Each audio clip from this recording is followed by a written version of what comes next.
Shine a Light was a project to engage older people in storytelling with a view to taking those stories and creating films around them. The idea is that we approach and find groups of over 60s and really kind of look at their passions and really look at their interests, and then through that develop stories and themes that we can then match them with film directors to make short films. The Senior Rights Group got together a few years ago. We took part in a training session, a human rights training session that was run by Age UK and the British Institute of Human Rights. The aims of the group, I suppose, fairly simply, the aims of the group would be to campaign for and to raise awareness of older people's rights. Particularly older people who are have particular vulnerabilities around their maybe their mental health, or maybe around their physical capabilities and so on. Just it's sheer chance in many ways, I suppose, but the group has stayed as mostly LGBT people. It was Age UK that had the approach from Shine a Light, and because of our involvement, they said, this sounds right up your street, would you like to have a go at it? It was an opportunity to learn, and also from the group's point of view, it was an opportunity to get the message of the group across to a wider audience. The script had been written for a different project, for a project that we were going to do on our own. The story basically is set in a care home where two elderly ladies, one who would be deemed to have less mental capacity than the other, they meet up and it turns out they had some kind of romantic involvement in their youth. Whilst we don't know really what happened to the one with mental capacity, the other one has in the meantime, as so many people in my age group and the older age group did, she'd married. Maybe she was bisexual, who knows? But she'd married and she still, although she's not been with her husband a long time, she still has a husband who then objects to the relationship. So their relationship is broken up. Basically, it would appear on the say-so of the husband and the medical staff.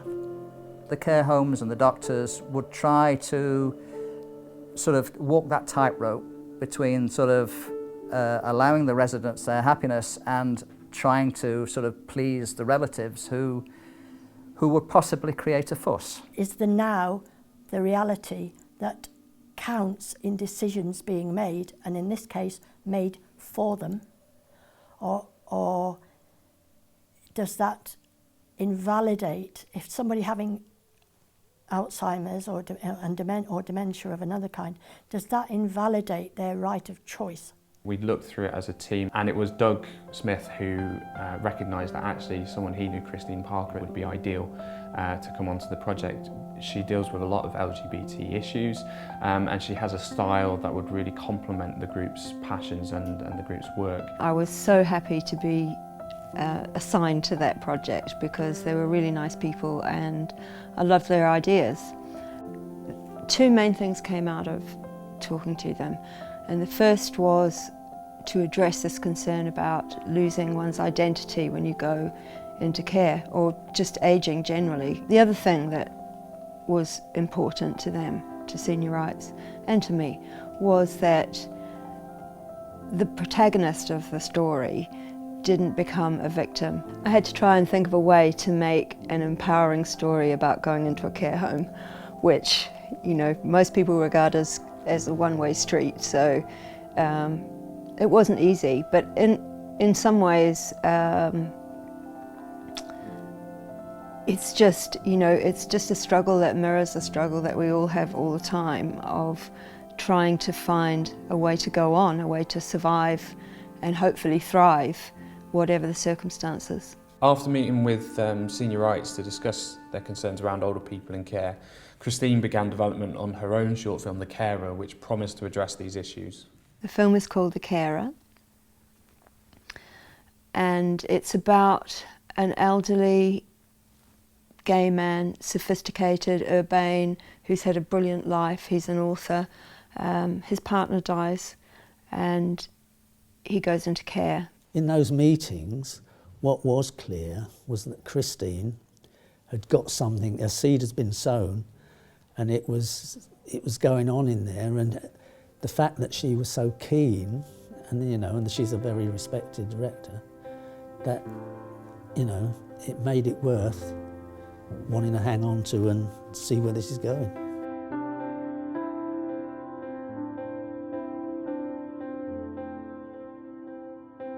It was really great to have senior rights on set. They really brought something to the experience for all the crew as well, and it was important for us to know that what we were doing was about something and about something that people cared about, and they were good fun. And they jumped in and they were extras, and they watched the filming with interest and in good humour, because you know it sometimes gets boring if you're just watching filming, but they were good.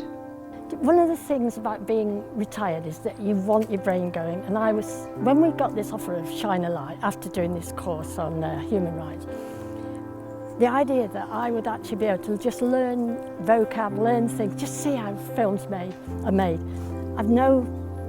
I don't want to go into filmmaking or anything like that, but it was such a great opportunity, and this is exactly what I wanted. I've learned what tall sticks are today, and I didn't even know what an AD is, so I'm delighted with being here, so I've thoroughly enjoyed it. It was really nice when you could get closer in to actually hear and see some of the things that directly went on, because there's lots of little fiddly bits you never dream of when you're watching the telly.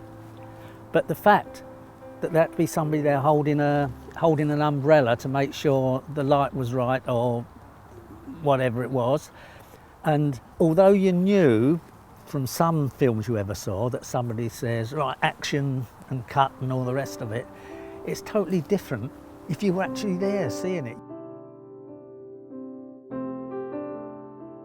Christine also felt that the original script had merit as a stage production, and so she contacted her colleague Ava Hunt, who's now directing the stage production. Well, when I met John and I read the script, I was really interested and keen to become involved, partly because I feel that issues around gay and lesbian relationships aren't discussed very often in the older community, but also the area of the rights of people with Alzheimer's and dementia in residential homes and nursing homes, and those two aspects combined in one very powerful script based on a true story, I felt was something really important that, you know, I was very keen to become involved in. Touching on those themes in a theatre piece or a film piece is terribly important, because we're talking about a liberal society where we're having gay marriage and all of that sort of stuff, and yet we've still got those issues going on. The moment anybody is over 60, you can't operate in a sexual way whatsoever, really, as far as I can make out, certainly within the context of a care home. When we sat around the table with the actual actors, and so we're sitting in a room and they're actually acting it, although they're just sitting there reading from a piece of paper.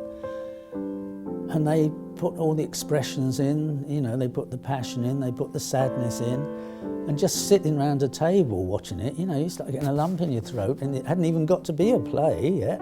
Because of the funding that we had, what I felt might be a way of bringing this script to life was to do it as a rehearsed play reading rather than as a fully kind of sort of fledged production.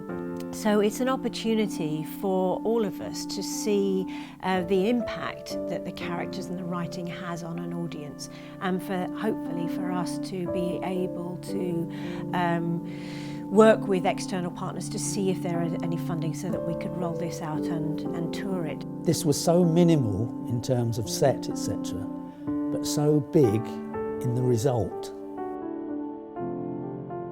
Although societal attitudes have changed and are still changing, the age group that is currently in residential care are the ones that used to have to hide away. I think as time goes on, this will change, but we really have to raise awareness that there are people with different sexualities, different needs. instead of sort of just putting them in and sort of grouping them all together. It's been amazing to be involved in Shine a Light. I think it's not only achieved its purpose, but it's also given opportunities to a lot of people, including me, to be creative, to make something.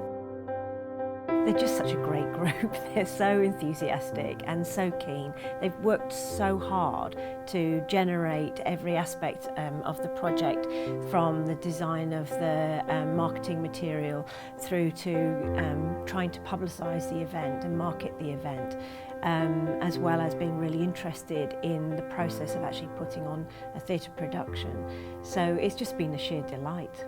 They've been straight from the offset willing to learn, willing to adapt, willing to take on the advice from myself, from the producers, from the director of their film and from the director of their stage production. The message that can be reached through those two routes is beyond anything we could have done by producing our own little film or our own little play, because we couldn't have done it. The whole thing about being involved, about being asked to do it, about being offered to go on, you know, I've been on the editing, you know, one of the editing courses, and all that wouldn't have had it if we hadn't had this, you know, this particular project.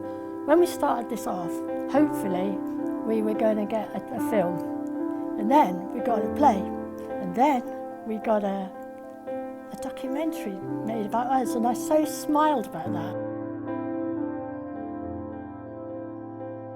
I hope the film is seen and touches somebody's heart, one person's heart, to understand something they didn't understand before.